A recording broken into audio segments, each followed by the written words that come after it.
You ever find yourself sabotaging yourself? I know I do.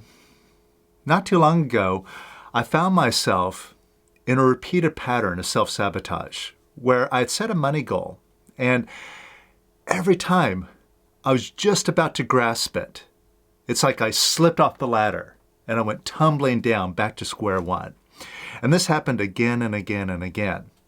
But once I recognized it and took ownership of what was going on and that it must be my responsibility, I was able to actually turn the whole thing around and eliminate that self-sabotage once and for all.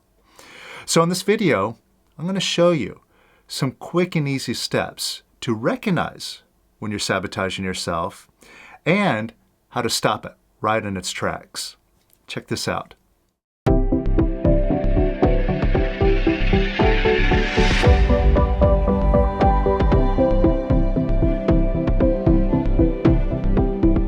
Welcome to the Power of Quiet, showing you the simple and fast way to self-realization.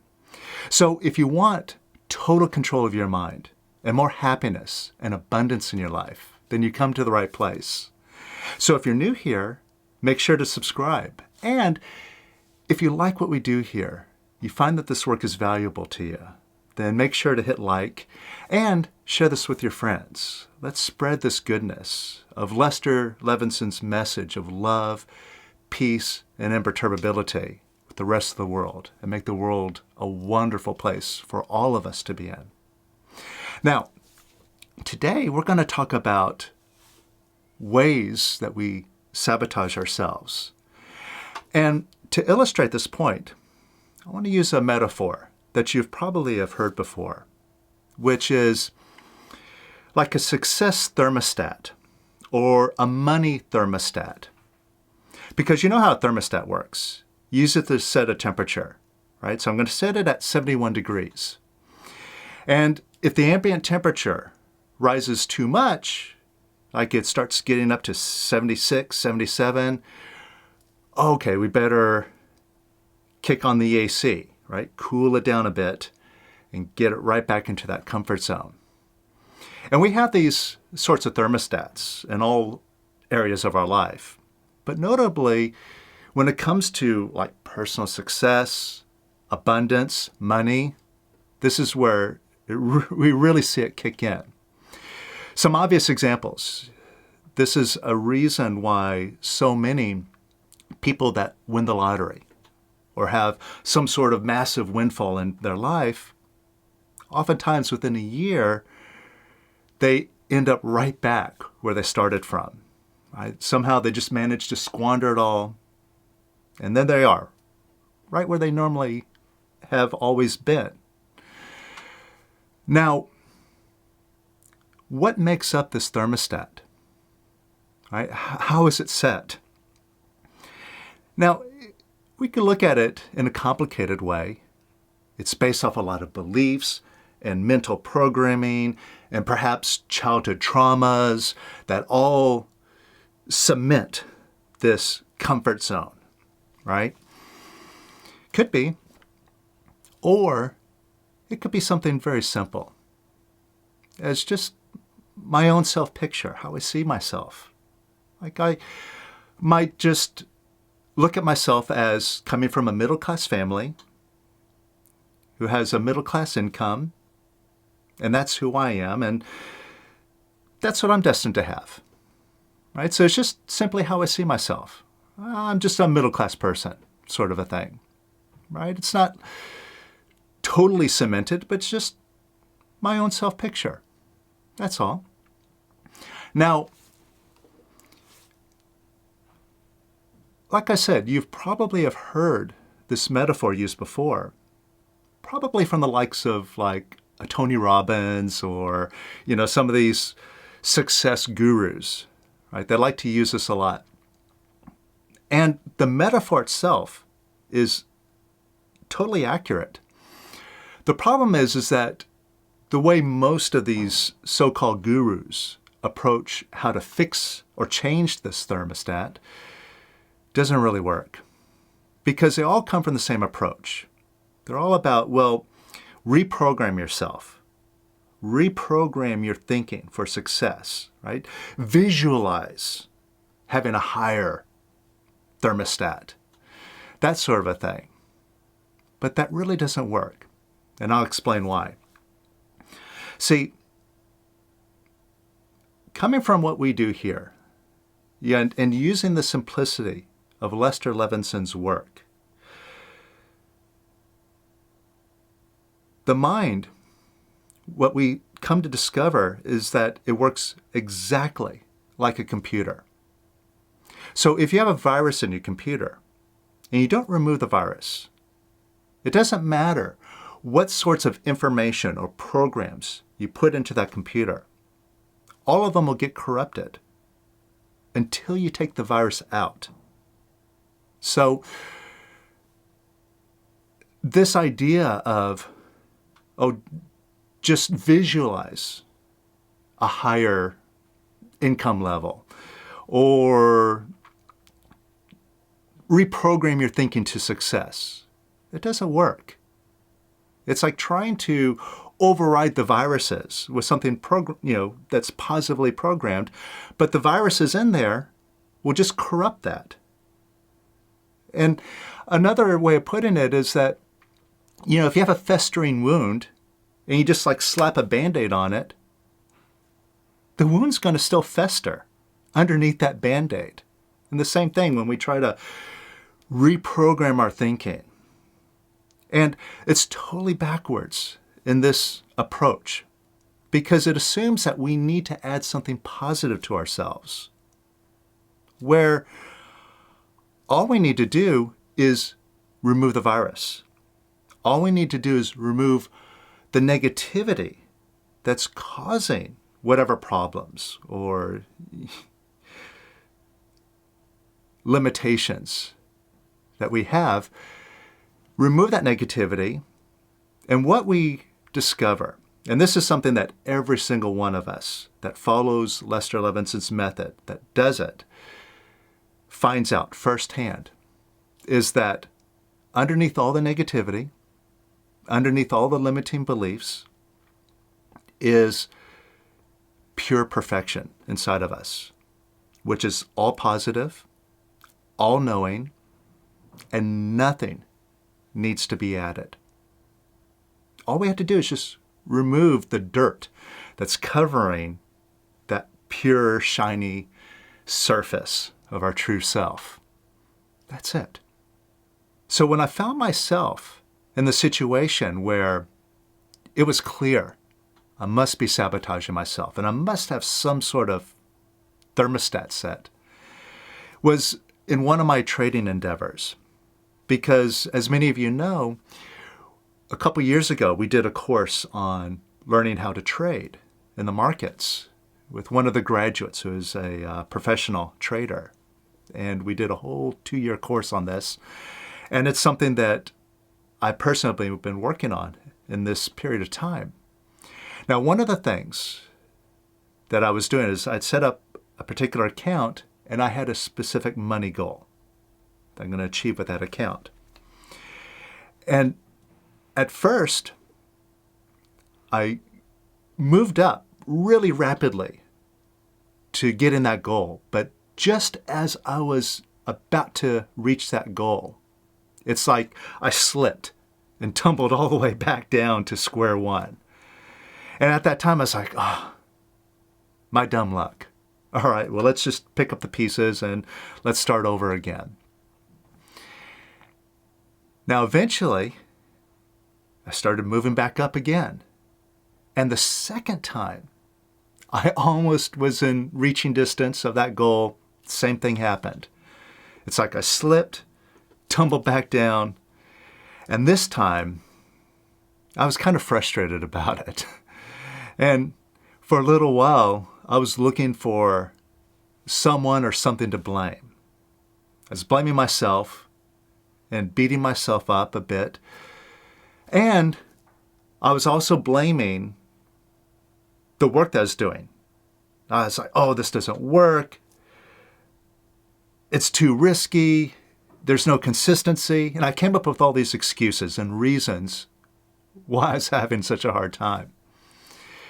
But I got over that. I got over that self-blame and, and blaming outside things, and just got back into taking responsibility and what is my goal.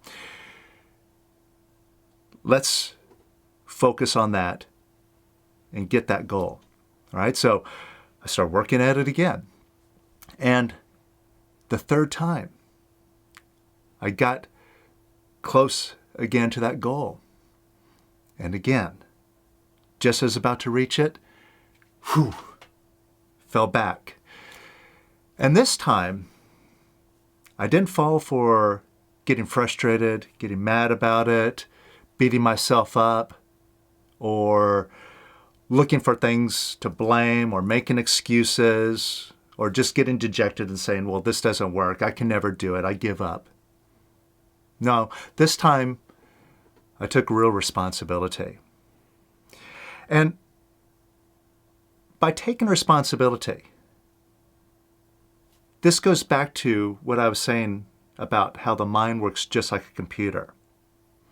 See, the viruses that we collect, the mind works just the same way. And how we collect these viruses in our cells is that every time things happen that we don't like the first couple of times when I almost reached that goal and I slipped away, I didn't like it. And we all do this when we don't like what happens, or we have a disappointment, or something bad happens to us. We have feelings about it, right? We're frustrated, we get disappointed, we get negative about ourselves, whatever you want to call it. And we don't like these feelings that come up in ourselves. And what do we do with these feelings? What do we do with the frustration when it comes up?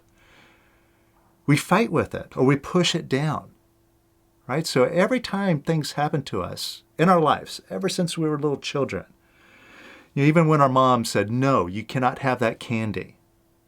You have to eat your broccoli instead. We didn't like that. And so we pushed our feelings down, suppressed them.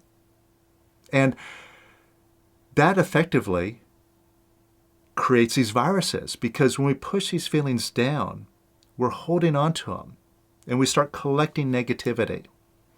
And these negative feelings, the fear, the guilt, the frustration that we have made a habit of suppressing throughout our whole life, it affects our thinking. It affects the decisions that we make. It affects how we feel about ourselves. It affects everything. So all the mental activity, all the noise that goes on up in the head, it's fueled by these feelings, the vast majority of which are negative. So Lester Levenson's approach is very clear and simple. Let go of suppressing the negativity. Do the opposite. Bring it up. Let it go. And this is something that is experiential. It's perfectly natural for us to let go. But because of our habits of suppressing, we've become used to doing that. Most of us have forgotten how to let go.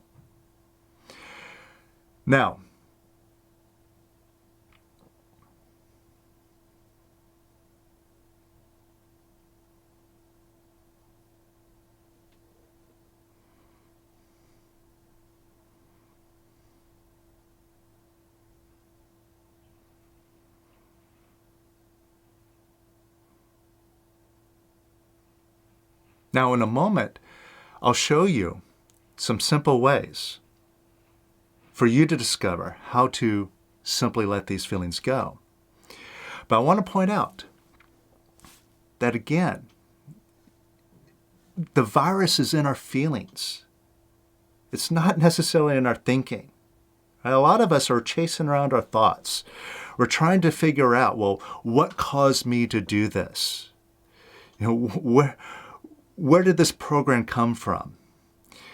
And we might look at, well, my mother told me that I would never amount to anything, and that's why. Or some bullies at school made fun of me. And that's why. Or this trauma or that trauma. We're always blaming traumas in our past. But every time we're looking for these reasons, we're missing out on the simple truth and missing out on the simple opportunity to just take responsibility for suppressing our feelings, do the opposite. And that's all we need to do. So it's not our thoughts that we need to go chasing after, find out reasons. Well, why am I sabotaging myself? Is it because, well, I think that I don't deserve it? Well, maybe. I mean, you might find something like that in there. But underneath that thought or that program is a feeling that's fueling it. So when you just bring up the feeling, it's kind of like pulling out a splinter. If you get a splinter, you don't care what color it is, how long it's been there, who gave it to you, how it got there. You just say, go, oh, there's a splinter there. Let's pull that splinter out. Done. And so that's the simple approach that I use to completely eliminate this sabotage pattern and open myself up to a higher thermostat without having to mentally picture, more abundance or anything like that.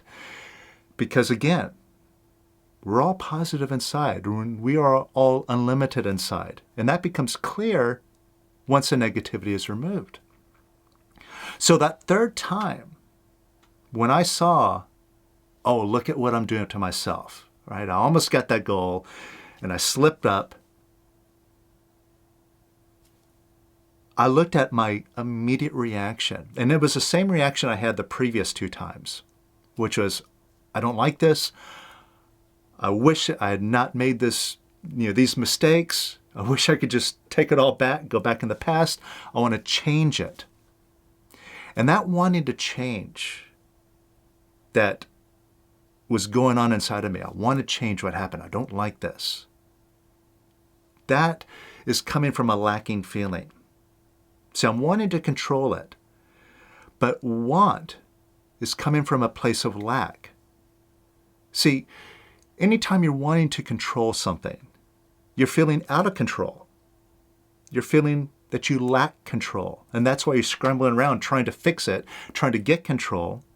It's because you lack it in the first place. But that lack goes hand in hand with the wanting. See, want equals lack. You can't want control and have control at the same time. They're opposites. Right? It's like you can't stand up and sit down at the same time. So that third time, when I saw what was happening and I recognized, okay, I want to change it, I wanted to control it, I just went there. And I felt that feeling, that out of controlness, right?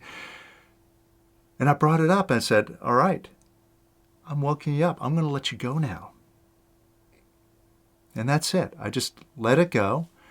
And just by letting go of that wanting to control what was going on in the moment, without having to look back in the past, find reasons, figure out stories, all that stuff, I just let go of wanting control. That was clear. That was what was going on in my mind in that moment when everything was going haywire. So I'm going to let that go. And when I did, everything turned around. And see, that third time, converse to the other 2 times where it's like after I fell, it took me a while to settle myself again and then start working my way back to reach that goal. But that third time, when I really zeroed in and I just let go of all that wanting control that I saw clearly was going on, it didn't take any time to get right back into the saddle. It's like I had an immediate bounce back and started moving right back up, and quickly after that, finally reached that goal. So, let me show you how to identify just simply the negative feelings that are going on, like if you have a goal and you're just like hitting a wall, right? You just can't seem to reach that goal that's so important to you. I'll show you how to start bringing out those barriers and removing them so that you can move through that threshold or that thermostat and move on to, wonderful, abundant new grounds. So think about a goal, particularly a money goal. And it might be a goal that you've been releasing on. You've been applying the method so that you can achieve it by releasing only. Or it's something that you're actively and physically working to achieve. Either way. And this goal, it's like you're hitting a wall. And no matter what you do, you just can't break through this wall. It's like this invisible, impenetrable barrier, and you don't know what to do about it. You got a goal like that? Or maybe you've been wanting more abundance in your life, and you just don't see how that's ever going to happen.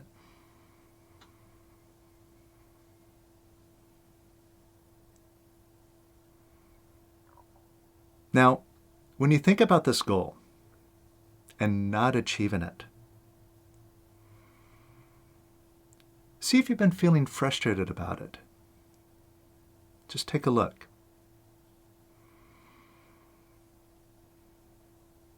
And if you were to rate that frustration on a scale of 0 to 10, 0 being the least frustrated and 10 being the most frustrated, where would you be with that frustration? Maybe a little bit, like could be a 3, could be a 10. Heck, could be off the charts, could be like a 37. Whatever it is, just measure that frustration.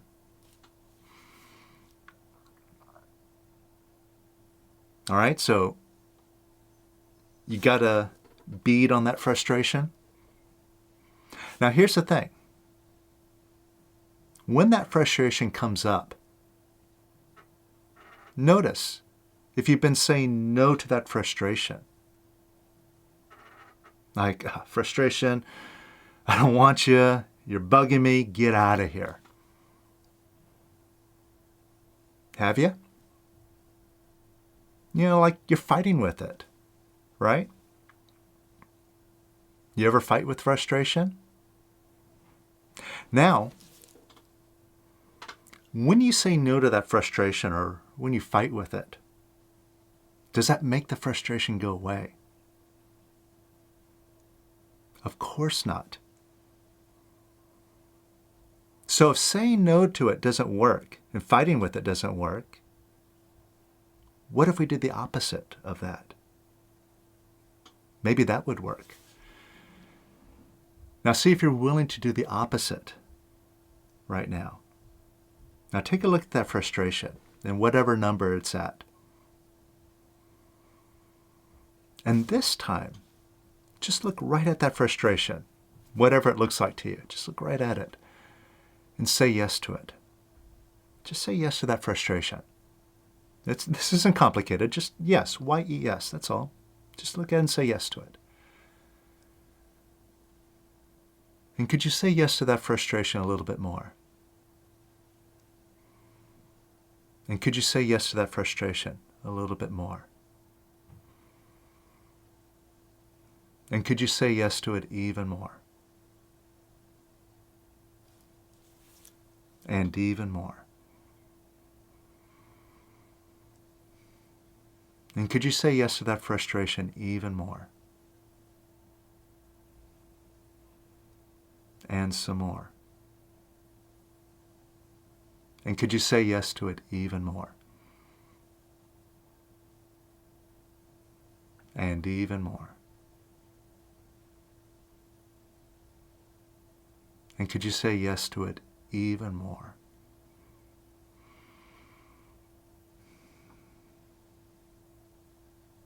All right?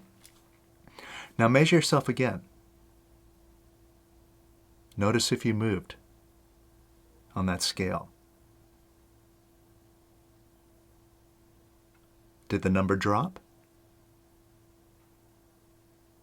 Well, how about that? Now, just assess whatever number you're at now. Like maybe you move from a 10 to an 8. Or, something small. Or you went from a 37 to a 6, right? A big jump down. But just see where you're at now.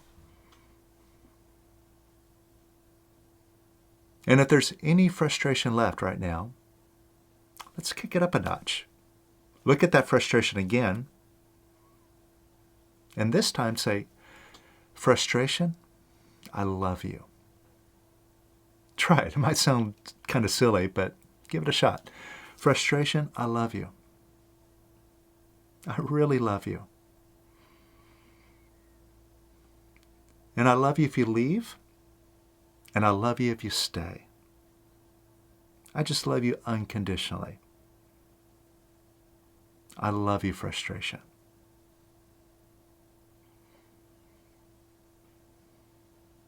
I love you.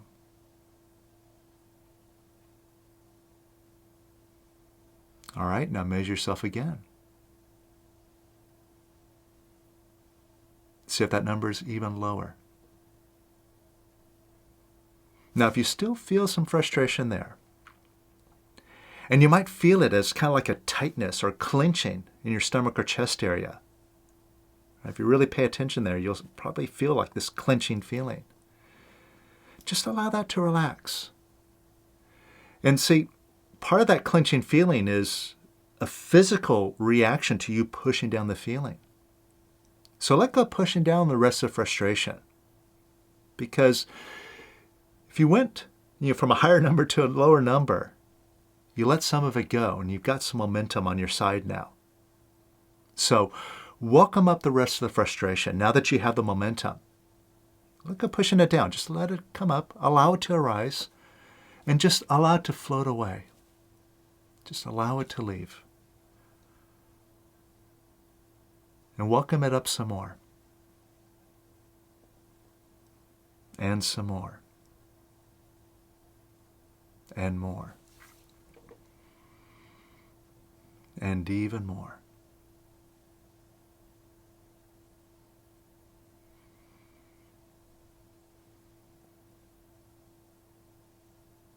And notice if you feel even lighter.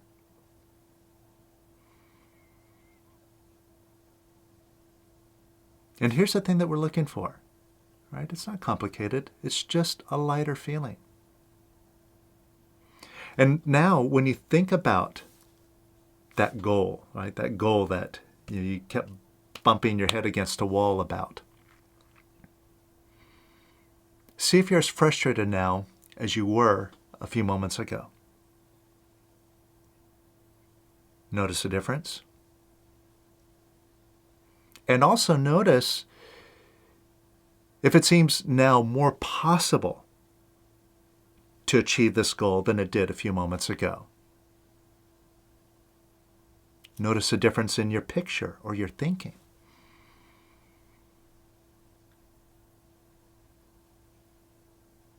And this sense of possibility, it doesn't have to have any rhyme or reason to it.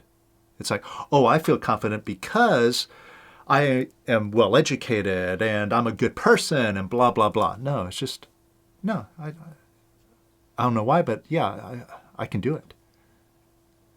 And this is that all-knowingness, this vast intelligence that's beyond our thinking that we all have.